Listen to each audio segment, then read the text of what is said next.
बीवी, जब मैं गाना गाने लगती हूँ तो आप बाहर क्यों जाकर खड़े हो जाते हैं? शोहर, सिर्फ इसलिए कि पड़ोसी कहीं ये ना समझें कि मैं तुम्हें मार रहा हूँ। दामाद सास से, मैं आपकी बेटी से बिल्कुल खुश नहीं हूँ। सास, नसीब की बात है, यहाँ तो सारा मोहल्ला खुश था। शादी के दिन सुबह दूल्हे ने दुल्हन से पूछा, क्या महसूस कर रही हो? दुल्हन मुस्कुरा कर, आपने तो मुझे कॉलेज के दिन याद करवा दिए।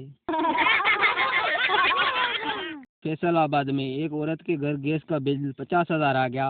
वो गैस के दफ्तर जाकर अफसर से बोली, तुसी मैनू ये दसो, 200 पैप मेरे मीटर दा जांदा है क्या?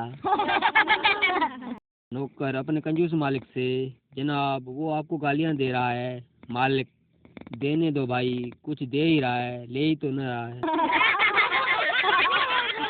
डॉक्टर, मालूम होता है आपको मेरी मशहूरी से बहुत फायदा हुआ है। मरीज, इतना नहीं जितना आपको मुझसे फायदा हासिल हुआ है।